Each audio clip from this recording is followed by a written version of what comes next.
it's a really special day. I've got John with me, who's going to teach me how to make a whole meal. John, what actually are we going to do? We're going to be cooking a pork tenderloin with a Dijonnaise sauce, some garlic potatoes with some French beans. Outstanding. Now everyone should have all these ingredients in their kitchens, in the cupboards. The only thing you might have to buy is the pork loin or the cream. Thank you. Let's get going. Okay, Penny, these are the potatoes going on a boil. You're going to use cold water, potatoes going to cold water. Do you know why? Is it something about where they're grown? That's correct. If the potatoes, any vegetable that's grown underground goes into cold water, any vegetable grown above the ground goes into boiling water. Fab, there's our tip of the week. So you're just chopping the mushrooms there? Yep. One left. That's it. And you're keeping the stalks or not? Well, I'm not. No, Okay. Okay, let me get rid of these. Thank you. That's really good food going in the bin now. Let's go. Okay. Sad face. Now we're going to do the onion. Yes. Now We're going to finely dice the onion. Now, I've seen all these people who do leave it on the root and all that sort of stuff. For me, I would always cut the end off, cut it in half, because then I can manage it. Well, do it your way. I mean, that's exactly, me personally, I would just peel the onion and cut away. But well, I'm going to try and do it my way. A lot way. of people don't cut the stalk off because they think it stops your eyes straining. What a load of rubbish. It is. I think the older the onion, the more your eyes are going to strain. John, I've topped and tailed the beans, sliced the mushrooms, and now I've peeled the garlic. And you said you wanted me to crush that? Yeah, we're going to crush the garlic.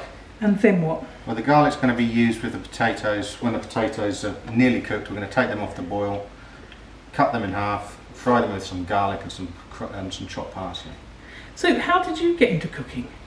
Well, I started when I was 15 years old in a Chinese restaurant in the Lucky House in Fairham. It's no longer there.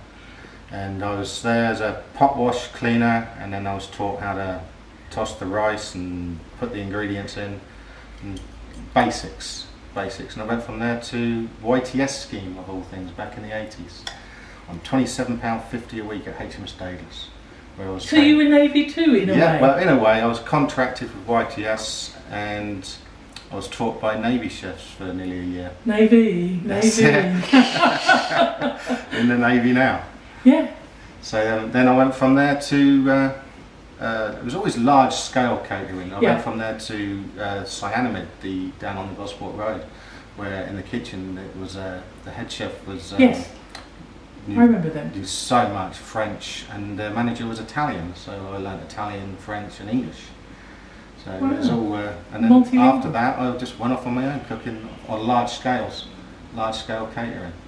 So I know how to cut corners and make things easy. That's what I like to hear. Yeah. I was in charge of the kitchen at a little tea rooms come cafe in Rottingdean in Sussex. Oh yeah. And so I did that for a couple of years. But unfortunately I didn't have anybody to teach me, I just had to do it. So John, you've brought me one of your very special porcelain knives, but you're pretty horrified that I'm only using a small knife. That's right. Tell me about that. Well, when I was started at HMS Dailies, if I used the wrong tool for the wrong job, if I didn't cut my fingers, I got slapped around the back of the head by the chef. So what's wrong with me using, a small knife? Well, it's not that. It's a lot easier with the large knife. You can feel it on the back of your fingers. You can push it on your fingers, and then just use. And then once you slice that, you can then put your fingers on top of the knife, and then use it as a pivot. Yeah. I think from my perspective, it's because I'm using the knife to feel what I'm cutting and what the food is, where it is, and I find the heavier knives are more tricky to do that feeling with. So I always use very thin knives and usually short knives. Sure, but as long as you keep that knife at a slant, away from your fingers, you shouldn't cut. I've learnt that already today. There you go. John, we've prepped all the veg and everything. Now you want me to do this tenderloin, and I think you're saying cut it about a thumb width? Yeah, about a thumb width, 2 centimetres. Okay, so put the fork in now, Penny. Season side down. I'm going to cook that for about 5 to 7 minutes either side, so it's nice and brown. Okay, with the penny, we're going to be cutting these all the same size, just so they're nice and neat. Big ones cut into 3, the small ones just cut into 2. And we drained off the hot water that they boiled in. That's it. And then we put them in cold water, so they're actually still warm, but not too hot for us to handle. I think this pork is pretty well done. It feels quite tight. It looks good, Penny. Thank you. What we're going to do is fish it out, pop it in a warm oven to keep it hot while we do the potatoes and the sauce. Yep. Yes? Yep. Good. Excellent. John, the wok's heating up. What's next? So we're going to put the butter in there and the garlic, fry that up with the potatoes, add the parsley, get them nice and golden brown, put them in the oven. While they're in the oven, we're going to do the sauce, and we're all done, sauce and the French beans. Outstanding. There's the butter. So you were at Butlins? I was at Butlins for about 6 weeks. I last there for a bit of fun, and then I left there and I came back home and I went to HMS Collingwood as a chef, and lasted a little while there. Unfortunately got fired, actually for cooking off too many sprouts. That's what they got me for in the end. Might be something for not signing the new contracts they asked me to sign as well. The sprout magnet. Sprout, yeah.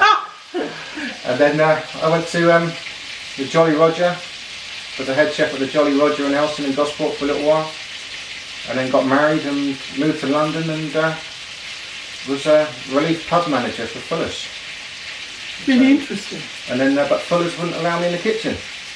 Really? Yeah, I had to How be, frustrating. yeah, it was frustrating for me and my wife. So my wife was had to be in the kitchen and I had to be front of house. And you'd have preferred it the other way around. I didn't like it that much, so I didn't last. Garlic to go in? Yeah. I came back, worked in Port Silent as a cold order chef for a little while, and then ended up at the Cormorant in Portchester as a head chef with a great manager, where my ideas were allowed to flourish and we could do really well. So why did you stop cooking? Then the manager left, got new managers, didn't get on. And then took the first job available, which wasn't a very good one, which was like a call order for Brewers Fayre, where I wasn't allowed to do anything I wanted to. All that to be done by their ingredients and their magazines, their books. And then I just had enough being used to cook whatever, and long hours. So I decided to be a taxi driver because I was used to long hours. And has that worked out? Yeah, now I just cook for family and friends. And, and with me? We normally, and with you, and we normally have a waiting list for Christmas Day now as well. So John, you're telling me that these are golden brown, but do you realise that this is going to be tricky for me because I don't know that they are? Well, they've changed colour. They've been cooking now for 10 minutes? 10-12 minutes. Yep. On a nice high heat. The potatoes are already cooked. All we're doing is getting the flavour from the garlic and the butter into the potatoes. Okay, Penny, let's start the sauce. So there's your onions going in. So the onions are just becoming translucent, and there go the slices of mushroom. And a really heaped spoonful of mustard, and actually a bit more for luck.